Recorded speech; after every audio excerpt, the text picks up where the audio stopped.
September 1945. The air in the Nebraska camp hung thick with the smell of dust and cut grass, that particular scent of prairie summer fading into autumn. In Barracks 7, 43 German women sat on the edges of their bunks, still wearing the gray dresses marked PW that stuck to their backs in the afternoon heat. Outside, boots crunched on gravel. A guard's voice called something in English they didn't fully understand. Then the door opened and Sergeant Miller stepped inside, his shadow falling long across the wooden floor. He looked at them with an expression somewhere between curiosity and something else they couldn't name. Through the interpreter, a thin woman from Wisconsin who wore her hair in a tight bun, he said 5 words that made every spine in the room go rigid. "I want you to sing something." For a moment, no one breathed. The silence stretched until it became its own kind of sound, broken only by the buzz of flies against the window screens and the distant hum of trucks on the camp road. Sing. The word landed like a stone thrown into still water, ripples spreading outward into implications none of them wanted to examine too closely. Among them sat Anna Vogt, 26 years old, a former music teacher from Hamburg, whose hand still remembered how to shape chords on a piano that no longer existed.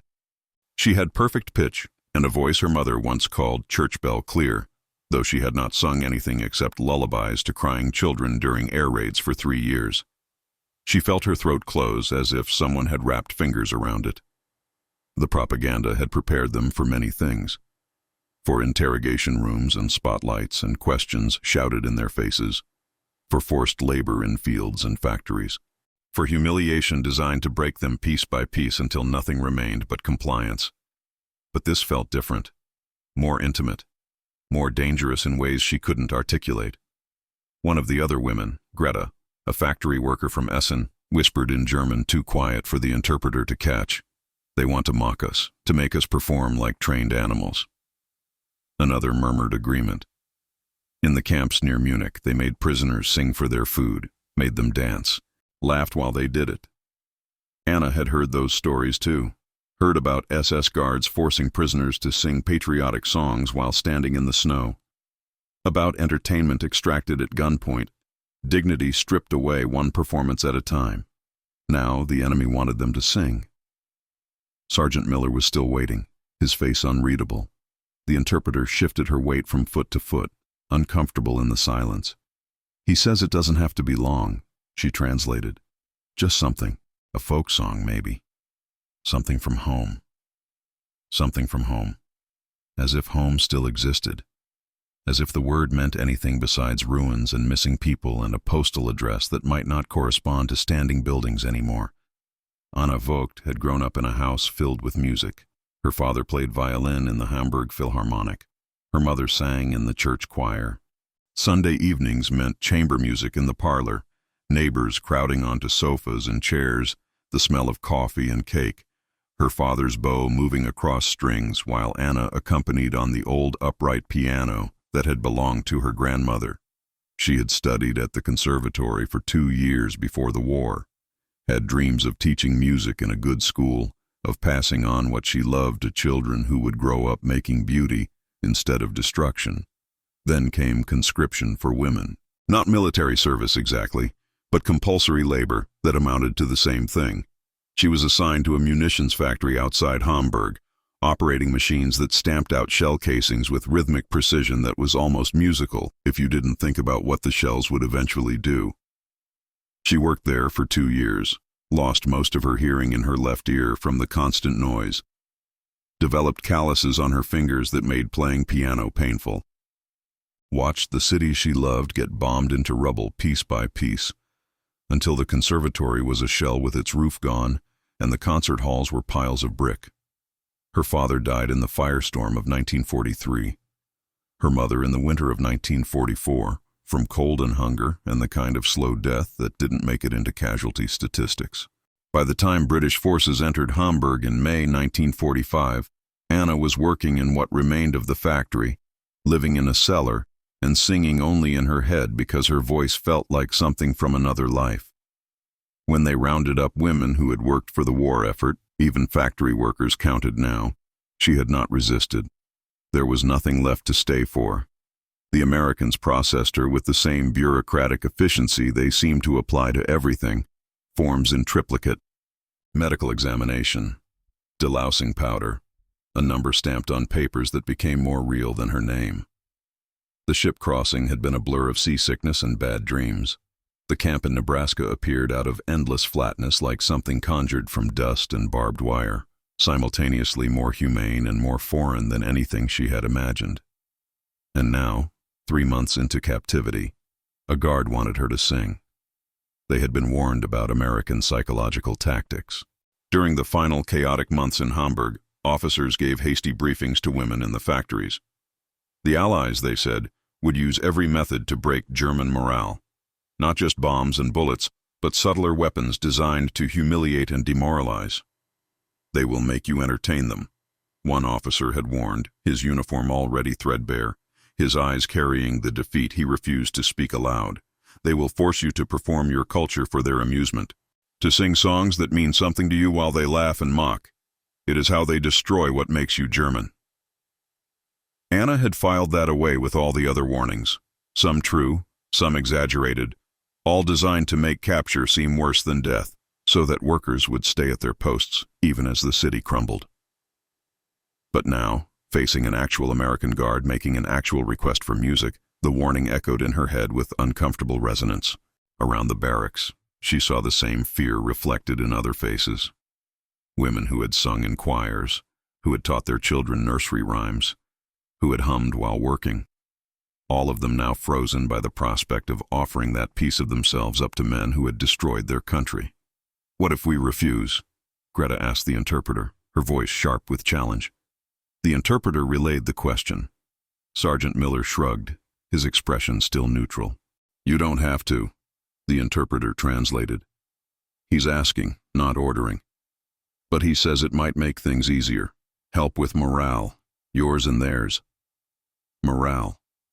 The word felt obscene in the context of captivity, as if singing a folk song could paper over the fact that they were prisoners in a foreign land, that their families were starving in occupied zones, that the country they had known no longer existed. Anna kept a diary hidden in the lining of her mattress, written on scraps of paper she collected from the camp office where she worked filing documents. The handwriting was small and cramped, conserving space, each word chosen carefully. September 14th, 1945. A guard asked us to sing today. Just like that. Walked into the barracks and asked for music as casually as someone asking for the time. The other women think it's a trap. Maybe they're right. Maybe this is how it starts. Small requests that seem harmless until you realize you've given away pieces of yourself you can't get back. I haven't sung since before Mama died. Not really sung, I mean. Not let my voice do what it was trained to do. I used to sing scales every morning while making tea. Used to sing hymns on Sunday. Used to sight read Lieder at the piano just for the joy of watching notes become sound. Now my voice feels like something locked in a box I'm afraid to open. What if I've forgotten how? What if my voice is gone the same way everything else is gone? Or worse, what if I can still sing and they laugh? What if they take the thing I loved most and turn it into entertainment for the enemy? Papa used to say music belongs to everyone, that it's a language beyond words, beyond nations. I wonder what he would say now. I wonder if beauty can exist in a place like this, or if bringing it here would somehow corrupt it. I don't know the answer. But Sergeant Miller is coming back tomorrow for a response. That evening, the barracks hummed with whispered arguments. Some women wanted to refuse outright. "Let them punish us," Greta said, her jaw set. "At least then we know where we stand. Better than cooperating and giving them what they want." Others were more pragmatic. If singing keeps us safe, if it makes the guards friendlier, why not do it? It's just songs. It doesn't mean anything. "It means everything," a woman named Liselle countered. She had been an opera singer in Berlin before the war, and her voice still carried the projection of someone used to filling theaters. "If we sing, we give them our souls. That's what music is. You can't sing and keep yourself separate from it." Anna listened, but said nothing. She understood both sides, understood the desire to protect something precious by keeping it locked away, understood equally the exhaustion of carrying resistance when you had nothing left to resist with. Late that night, unable to sleep, she sat on her bunk and hummed under her breath. Just scales at first, testing her range. Then, almost without thinking, a melody from childhood. A folk song her grandmother had taught her about a girl waiting by a fountain for her lover to return from war. The notes came easier than she expected. Her voice was rougher than it had been, lower in register from months of disuse, but it still worked. The muscle memory was still there, buried under everything else. From across the dark barracks, someone else picked up the melody. A thin voice, tentative but true. Then another joined, and another. Within moments, a dozen women were humming the same song in the darkness, each voice finding its own harmony, the sound rising and falling like breath itself. No words, just melody. Just the shape of something beautiful existing for a moment in a place that had no use for beauty. When it ended, the silence that followed was different. Softer somehow. Less hostile. Anna lay back on her bunk and stared at the ceiling. Her throat felt raw, as if she had been shouting instead of singing, but something that had been clenched tight in her chest for months had loosened just slightly. Tomorrow, Sergeant Miller would return. Tomorrow, she would have to decide whether to give him what he asked for. But tonight, for just a moment, she had remembered what it felt like to make music instead of shell casings. Morning came too quickly, announced by the same bell that woke them every day. Roll call, breakfast, oatmeal that tasted of nothing, bread with margarine, coffee that was always lukewarm. Then work details. Anna was assigned to the camp administration office as usual, filing papers and translating documents. But she couldn't focus. Her mind kept circling back to the question waiting in Barracks 7. At noon, during the lunch break, she walked back to find Greta and Liesel sitting on the front steps, smoking cigarettes someone had traded for. "Have you decided?" Greta asked without preamble. Anna shook her head. "Have you?" "I'm not singing for them. I don't care what they do." Liesel exhaled smoke and watched it dissipate into the Nebraska heat. "I'll sing if someone else starts. I'm not brave enough to refuse and not brave enough to lead, so I'll follow." It was the most honest thing Anna had heard anyone say in months. At 1400 hours, Sergeant Miller returned. This time he brought another guard with him, a younger man with red hair and freckles who looked barely old enough to shave. Through the interpreter, Miller repeated his request. "Just one song. Anything you want. I've heard German music is beautiful. I'd like to hear it for myself." The words were simple. The tone was polite. But underneath, Anna heard the power imbalance that could never fully disappear. He was asking. But he was also a guard with a rifle, and they were prisoners with numbers instead of names. She stood up before she could change her mind. "I'll sing," she said in careful English, one of the few phrases she had learned.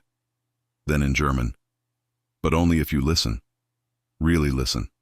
Not as guards and prisoners, just as people hearing music." The interpreter translated. Sergeant Miller nodded slowly. "Deal," he said.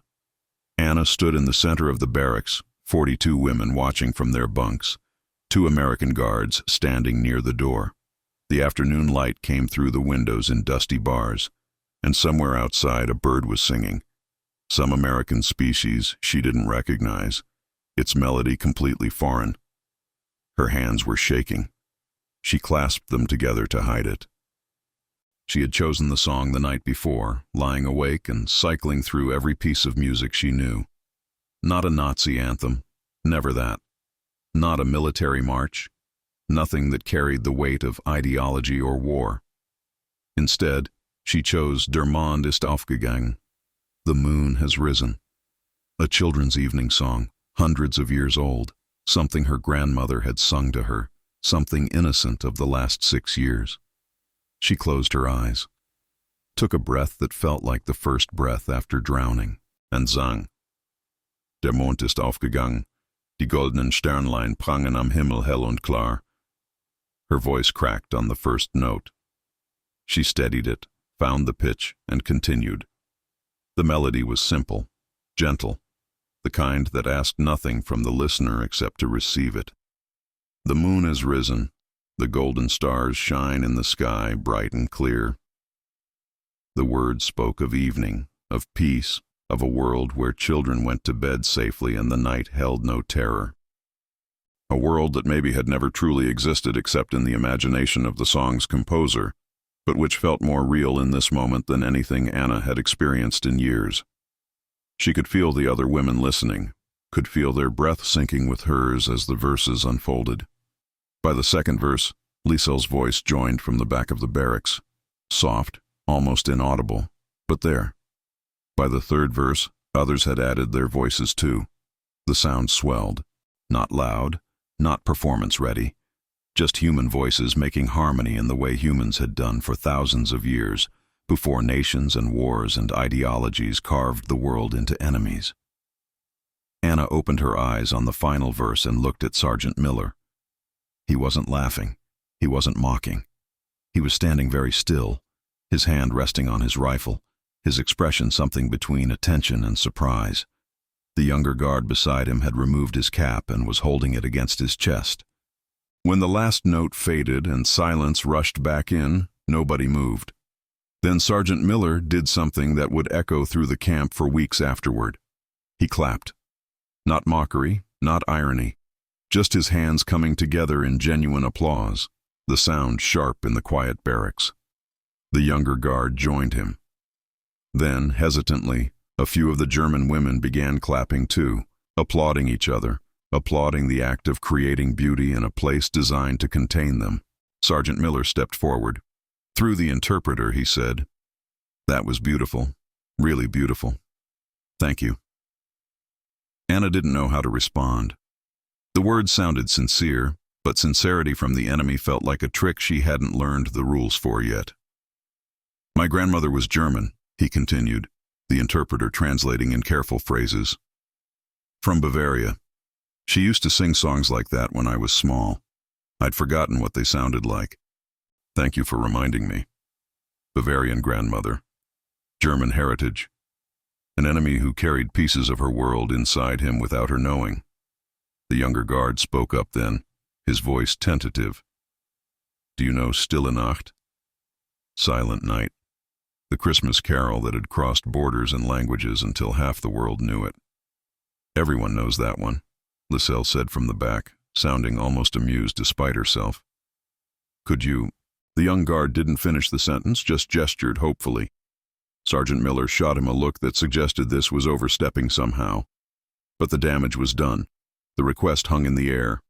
Greta, who had sworn she wouldn't sing, surprised everyone by starting the first verse. Her voice was rough, untrained, but it carried the melody well enough. Within moments, the entire barracks had joined.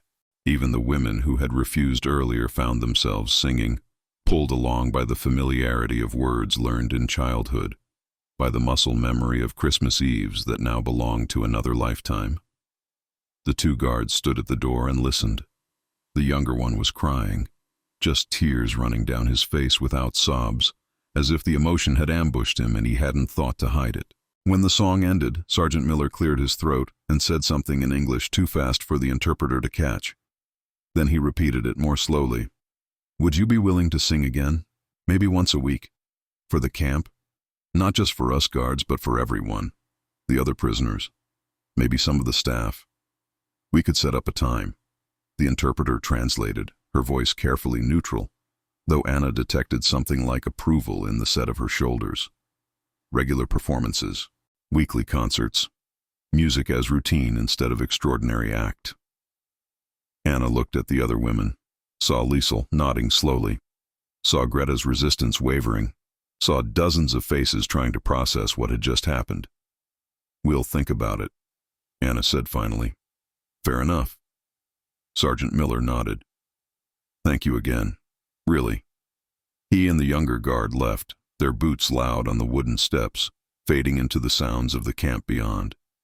The moment the door closed, chaos erupted. "Did you see his face?"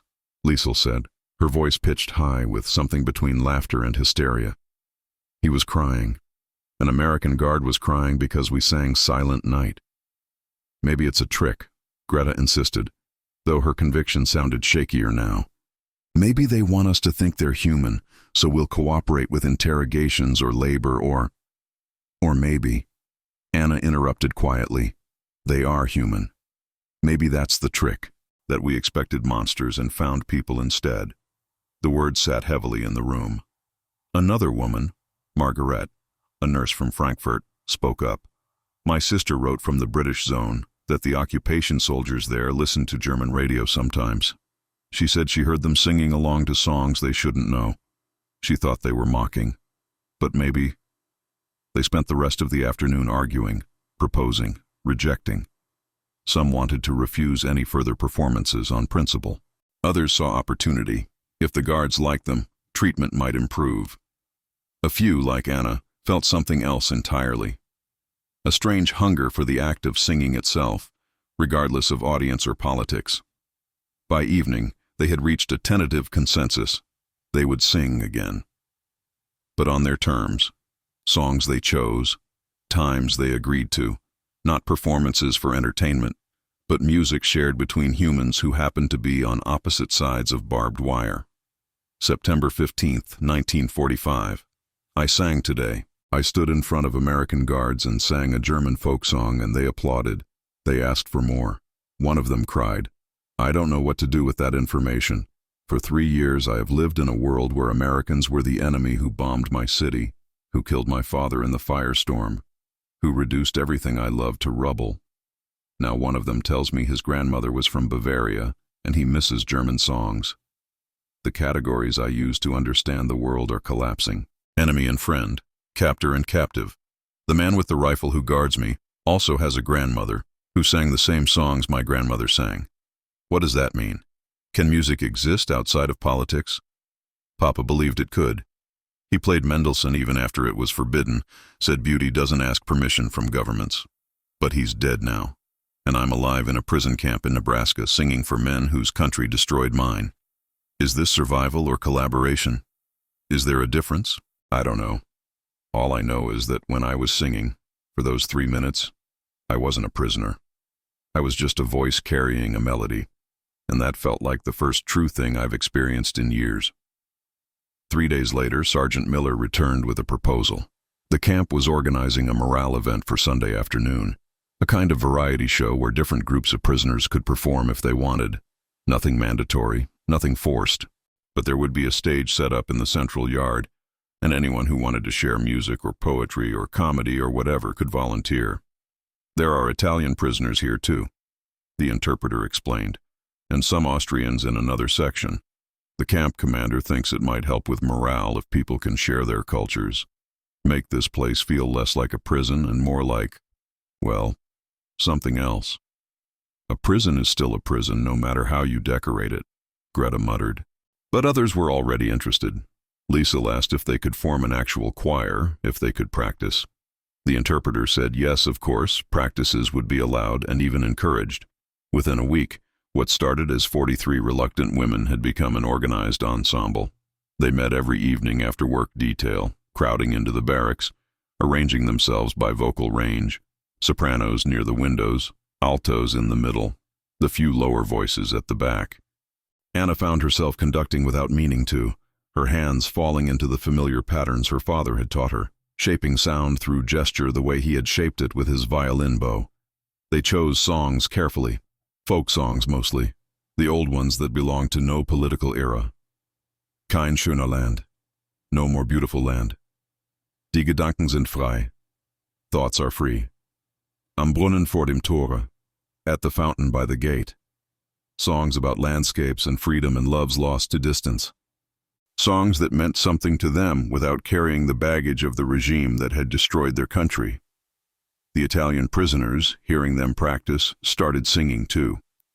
Suddenly the camp evenings were filled with music. German voices from one barracks, Italian from another, occasionally harmonizing by accident when songs shared similar melodies. Sunday arrived hot and cloudless.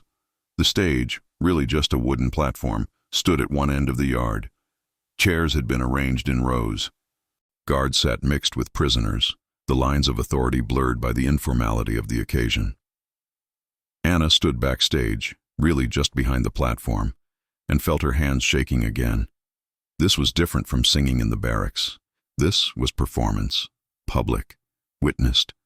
What if they had been wrong? What if the applause in the barracks had been aberration, and this audience would laugh or mock or simply stare with the cold indifference of victors watching the defeated perform? Lyselle touched her shoulder. "We don't have to do this." "Yes, we do," Anna said, surprising herself. "We've come this far." The Italian choir performed first, 15 men singing O Sole Mio, with the kind of exuberance that made even the guards smile. Then a group of Austrian prisoners recited poetry by Rilke, the words floating over the yard like something fragile and ancient. Then it was their turn. Anna walked onto the stage with 42 women behind her. The audience was larger than she'd expected. At least 200 people, maybe more. Guards and prisoners and administrative staff, all watching. She raised her hands. The women found their pitches, and they sang. They started with Der Mond ist aufgegangen, the same song Anna had sung alone in the barracks weeks before. But now it was 43 voices instead of one, the harmonies weaving together like threads in fabric her grandmother used to make. The sound rose into the Nebraska sky, carried on air that smelled of dust and distant rain. Anna conducted with small, precise movements, her hands shaping phrases the way a sculptor shapes clay. The women watched her fingers, followed her breath, and sang. In the audience, she could see faces: an Italian prisoner with his eyes closed, swaying slightly, a guard who had removed his cap and held it over his heart, the camp commander sitting in the front row, his expression unreadable but his posture attentive. The song ended. For a heartbeat, there was only silence and the distant sound of wind through the fence wire. Then applause, not polite, not perfunctory. Real applause that started with one person and spread like fire through dry grass until the entire yard was clapping, some people standing, some shouting bravo in multiple languages. Anna felt her throat tighten. She had not expected this, had not prepared for the possibility that music could do what bullets and bombs had failed to accomplish: make people on opposite sides of a war remember they were human beings capable of being moved by the same beauty. They sang 3 more songs. Die Gedanken sind frei, Thoughts are free, felt particularly pointed. The lyrics about freedom and thinking what you wanted landing differently in a prisoner of war camp than they would have in a concert hall. But the guards applauded that one too, apparently either not understanding the subtext or not caring. When they finished and walked off the stage, the Italian choir was waiting to congratulate them. One of the men, a tenor from Naples with a scar across his cheek, kissed Anna's hand and said in broken German, "Music is the only thing they cannot imprison." She thought about that sentence for days afterward, wondered if it was true, wondered if making music in captivity was resistance or collaboration or something that existed outside those categories entirely. The Sunday concerts became a fixture of camp life. Every week the stage was set up. Every week different groups performed. The German women's choir sang regularly, their repertoire growing as Anna remembered more songs and taught them to the others. They added harmonies, experimented with dynamics, practiced until their voices blended into a single instrument with 43 moving parts. The guards started making requests. That one about the fountain again. "Do you know anything by Schubert? My grandmother used to sing something about a linden tree. Do you know it?" At first, these requests felt uncomfortable, like being asked to perform tricks for approval. But gradually, Anna began to see them differently. The guards weren't asking for entertainment. They were asking for connection to something they had lost or never known. A cultural heritage that had been enemy territory for 6 years, but which existed before nations had drawn their battle lines. Sergeant Miller attended every concert. He always sat in the same seat, 3rd row, left side, and he always applauded the same way. 3 sharp claps followed by sustained applause that continued longer than anyone else's. After one concert, he approached Anna with something wrapped in brown paper. "My mother sent this," he said through the interpreter. "When I wrote her about your choir, she thought you might be able to use it." Inside the paper was sheet music. Brahms' Lieder, Schumann songs, Wolf's Murica settings. Real printed music, the notes clear and black against white paper that still smelled faintly of the trunk where it had been stored. These belong to my grandmother, he explained. The one from Bavaria I told you about. My mother says if music can help in any way, she wants you to have them. Anna took the music with hands that shook. She opened to the first page, Wiegenlied, Brahms's Lullaby, and felt tears burning behind her eyes. Thank you, she managed in English. Then in German, knowing the interpreter would translate, Tell your mother this is the kindest thing anyone has given me in 3 years. In October, Anna's first letter from home finally arrived. The envelope was thin, the paper inside covered with her aunt's handwriting, not her mother's, which sent ice through her veins before she even began reading. Dearest Anna, I write to you with news I wish I did not have to give. Your mother passed away in August, peacefully in her sleep, which is a mercy given how many have died in pain and fear. She had been ill for weeks, malnutrition, the doctor said, though there was no medicine to give her anyway. Before she died, she asked me to tell you that she was proud of you, that she understood why you did what you had to do, and that she forgave you for surviving when she could not. I know these words will hurt. I write them because she asked me to, and because I promised I would find a way to reach you. Hamburg remains ruined. We live like rats in the cellars of buildings that no longer exist above ground. But we live.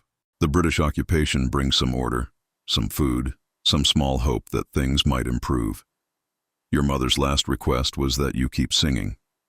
She said you had the voice of an angel, and the war should not be allowed to take that from you. I hope this letter finds you safe. I hope America treats you with more mercy than Germany showed itself. Your Aunt Helga. Anna read the letter 4 times.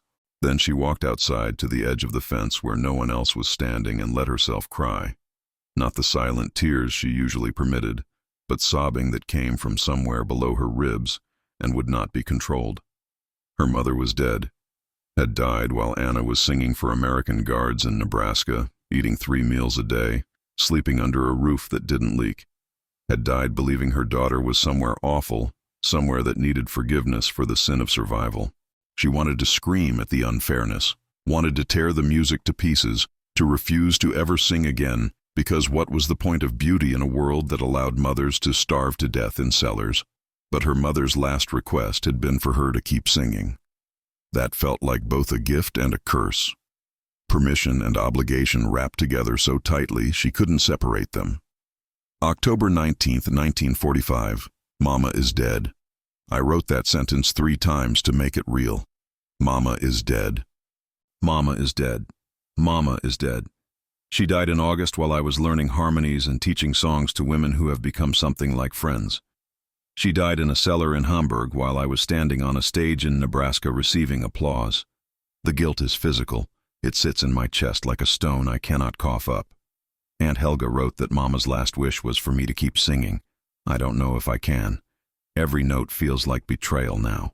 Every moment of beauty feels obscene against the fact that she died hungry and I am fed. She died cold and I am warm. She died while I survived. But she asked me to sing. And what are children supposed to do except honor their parents' last requests, even when those requests feel impossible? Tomorrow is Sunday. There will be another concert. I have to decide whether to perform or to finally refuse. Greta would support refusal. Liselle would support performance. Both of them would be right. That is the worst part. There is no right answer. Only choices that hurt in different ways. Sunday morning came with the kind of cold clarity that October brings to prairie states. The air sharp, the sky pale blue, the grass brown and brittle underfoot. Anna woke before the bell, lay in her bunk and stared at the ceiling. She had not decided. Performance or refusal. Honor her mother's wish or honor her grief. At breakfast, Liesel asked quietly if she would be conducting today. Anna said she didn't know. Greta said if she chose not to, everyone would understand. But when Sunday afternoon arrived and the women began gathering near the stage, Anna found herself standing up, found her feet carrying her toward the platform without conscious decision. "I need to tell you something," she said to the assembled choir, her voice rough. "My mother died. In August. I just found out." The silence that followed was heavy with understanding. Every woman there had lost someone. They all carried the same weight. "I don't know if I can do this today," Anna continued, "but she asked me to keep singing. So I'm here. And if any of you want to leave, I understand. But if you want to stay, then let's sing for her. For all the mothers who didn't survive. For everyone we lost." No one left. They walked onto the stage together. The audience settled into their seats, unaware that this performance would be different. Anna raised her hands. But before she began conducting, she spoke directly to the audience in her halting English. "Today we sing for the dead, for the mothers in Germany who are gone, for all the people this war took. We sing because we are alive and they are not, and this is the only way we know to remember them." The interpreter translated, her voice soft. Then Anna lifted her hands properly, found the pitch in her head, and began. They sang, "Ich hatte einen Kameraden," I had a comrade, the German soldier's song of mourning. It was a risky choice, a song associated with the military, but it was also the song that every German knew, the melody that played at funerals and memorials and moments when grief needed expression. The women sang it slowly, without the martial rhythm it usually carried. They sang it as a lament, each voice carrying its own sorrow into the harmonies. In the audience, something shifted. German prisoners began to stand, then Italian prisoners, then even some of the guards. They stood not at attention but in respect, as if this moment had transcended the boundaries of captor and captive and become simply human beings honoring human loss. When the song ended, no one applauded. Applause would have been wrong. Instead, there was silence that felt like prayer. Then Anna spoke again, in German this time, not caring if the Americans understood. "This is for you, Mama. I hope you can hear it wherever you are. I hope you know I tried to survive the way you taught me, by holding on to the things that make us human. I hope it was enough." She started the next song before grief could close her throat completely.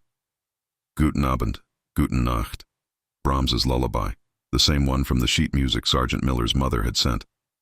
A song about sleep and safety and angels watching over children.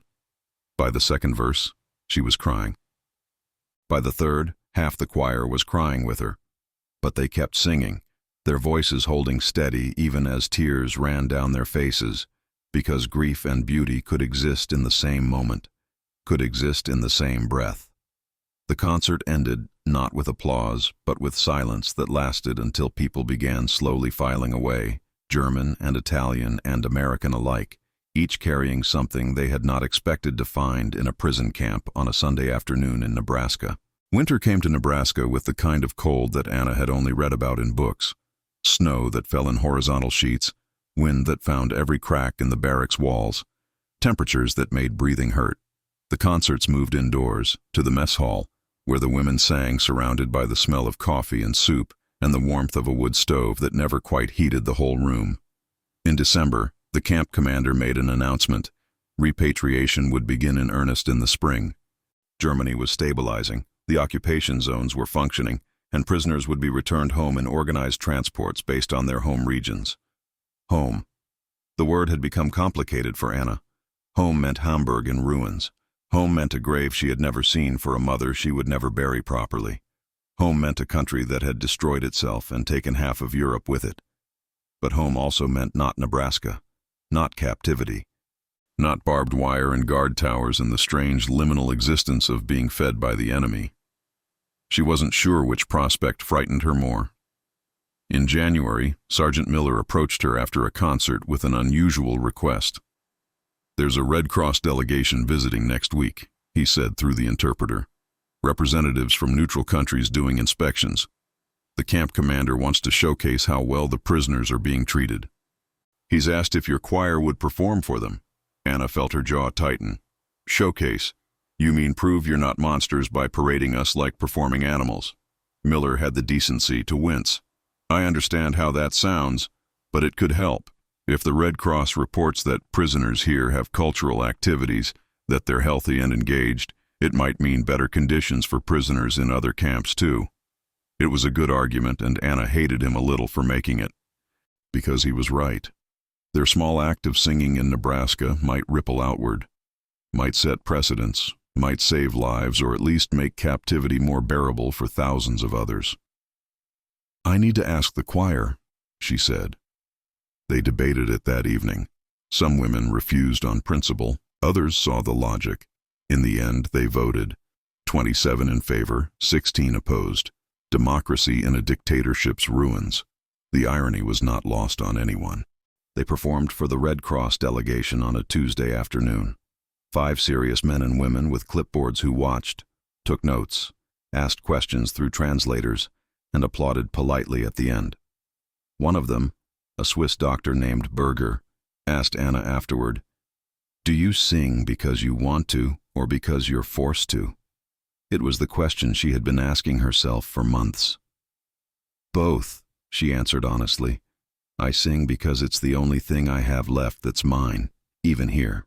Even like this. The notes belong to me in a way nothing else does. So yes, I want to sing. But I also do it because refusing would hurt me more than it would hurt them." Dr. Berger wrote something in his notebook and nodded. "That is the most honest answer I've heard in months of inspections. Thank you." January 28, 1946. Spring will bring repatriation. I should be relieved. Instead, I am terrified. What waits for me in Hamburg? A cellar I've never seen, an aunt I barely know, a city that exists only as rubble and memory. I have learned something strange here. I have learned that it's possible to hate your captors and also to see them as human beings, to resent the guards and also to be grateful when they request songs their grandmothers sang, to understand that the men who bombed my city are also men who cry when they hear Brahms's lullaby. This doesn't excuse anything. It doesn't erase the firestorm or bring Mama back or rebuild the conservatory where I was supposed to study. But it means the world is more complicated than I was taught. We are supposed to be enemies, and we are. But we are also people who can share music across barbed wire and be moved by the same melodies. I don't know what to do with that knowledge. I don't know if it makes me a traitor or just a survivor. Greta says I've been corrupted, that I've forgotten what they did to us. Maybe she's right. Or maybe I've just learned that hatred is exhausting and music is easier. I don't know which is true. Maybe both. Anna's name appeared on a repatriation list in March. Transport 14. Departure, April 1st, 1946. Destination, Hamburg, British zone. The women threw together a farewell concert. Nothing formal, just the choir singing in the barracks one last time before Anna and 6 others left with the morning transport. They sang all the old songs, the folk tunes and lullabies and hymns that had sustained them through months of captivity. They sang until their voices were raw, until the guards knocked on the door and told them it was past lights out, until the cold March wind rattling the windows became the only sound louder than their harmony. At the end, Liselle hugged Anna and whispered, "Thank you for teaching us to sing again, for reminding us we could still make something beautiful." Greta, who had resisted every performance, who had argued against every concert, surprised Anna by pressing something into her hand. A small wooden bird, carved from a scrap of wood, the details rough but recognizable. "I made it during work detail," Greta said gruffly, "so you remember. So you don't forget that even prisoners can create things." Anna held the wooden bird and couldn't speak around the tightness in her throat. The morning of departure came cold and gray, the sky promising rain. The women being repatriated stood in formation while their names were checked against lists, their documents stamped, their few belongings searched one final time. Sergeant Miller was on duty that morning. He approached Anna as she waited for the trucks to be loaded. "I wanted to say goodbye," he said, "and thank you. You taught me something about music, about what it can do even in places like this." Anna looked at him, this enemy who had requested songs, who had brought sheet music from his grandmother, who had cried during silent night like a child remembering home. "Your grandmother," she said in careful English, "from Bavaria. What was her name?" "Margaret," he said. "Margaret Hoffman. Why?" "Because I will remember her," Anna said. I will remember that she sang the same songs my grandmother sang. I will remember that music connected us even when our countries were trying to kill each other. And maybe that will help me forgive. Someday. He nodded slowly. I hope so. For both of us. The trucks started their engines. Time to leave. Anna climbed into the back with the other women, her wooden bird wrapped carefully in her handkerchief, the sheet music Sergeant Miller's mother had sent tucked into her coat. The gates opened. The truck rolled forward. She looked back once. The camp grew smaller behind them, the barracks, the fence, the stage where they had sung every Sunday for 6 months, getting smaller and smaller until it was just a shape on the horizon, then gone. The ship crossing back to Europe took 3 weeks. Storms delayed them. Mechanical problems required stops in ports where they weren't allowed to disembark. By the time they reached Bremerhaven in late April, Anna felt like she had been traveling forever. Germany was worse than the letters had described. The train from Bremerhaven to Hamburg passed through landscapes that looked bombed from space, cities reduced to outlines, forests stripped by desperate people looking for firewood, fields full of craters where bombs had missed their targets and cratered the earth instead. Hamburg itself was unrecognizable. The train station was a shell. The streets were cleared just enough for foot traffic. Buildings stood like broken teeth, their insides gutted, their facades barely holding. Anna found her aunt's address, a cellar in the Altstadt, what had once been the old city center. She descended stairs that led underground, knocked on a door that had been salvaged from somewhere else. Her Aunt Helga opened it. She was thinner than Anna remembered, grayer, older by a decade, though it had only been 2 years. Anna, she said, just that, just her name. They held each other in the doorway while other people in the cellar pretended not to watch. That night, lying on a pallet in a corner of a room that held 7 other people, Anna took out her wooden bird and ran her fingers over its rough surface. She thought about Nebraska, about concerts on Sunday afternoons, about enemy guards who had applauded German songs and requested encores. She thought about Sergeant Miller's grandmother from Bavaria singing the same songs her own grandmother had sung, the melodies traveling through generations until they ended up in a prison camp where former enemies found common ground in music older than their nations. Anna Vogt never taught music again. The conservatory in Hamburg was never rebuilt. The school where she had dreamed of teaching became a parking lot. Instead, she took a job with the British Occupation Administration, translating documents, helping establish schools in the ruins, rebuilding infrastructure one form at a time. But she sang. She joined a church choir as soon as churches reopened. Later, she helped found a community choir that performed in makeshift venues, cleared basements, rebuilt halls, anywhere with walls and a ceiling. In 1952, she received a letter from America. Sergeant Miller, now just William Miller, civilian, writing to tell her that his grandmother had passed away. He was sorry for the delay in informing her, but he thought she should know. He enclosed a photograph, Margareta Hoffman at age 70, holding a violin, smiling at the camera. She never stopped singing, he wrote, even at the end. I thought you'd want to know that music outlasted everything else, Anna wrote back. They corresponded for years, cautiously at first, then more openly, exchanging thoughts about music and memory and the war that had shaped both their lives. In 1965, when Anna's choir performed Brahms's German Requiem in a rebuilt concert hall in Hamburg, she dedicated the performance to all who sang in dark places and kept beauty alive when the world had forgotten how.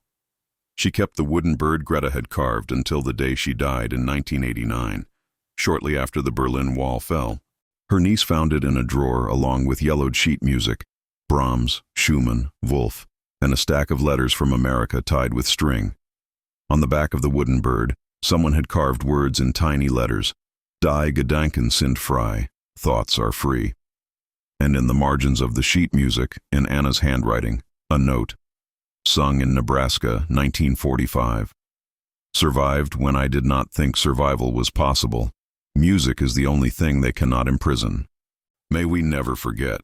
The International Red Cross documented that in prisoner of war camps across the United States during World War II, cultural programs, concerts, theater productions, art classes became standard practice. The theory was simple. Prisoners who could create beauty were less likely to cause trouble, more likely to comply with regulations, easier to manage. But for the prisoners themselves, music meant something different. It meant reclaiming a part of themselves the war had tried to destroy. It meant proving that creativity could exist even behind barbed wire. It meant, perhaps most importantly, discovering that enemies could applaud the same songs, cry at the same melodies, be moved by the same beauty. The war had tried to teach them that the world was divided into us and them, friend and enemy, victor and defeated. Music taught them something else, that beneath the uniforms and the flags and the battle lines, there were just people who remembered songs their grandmothers sang.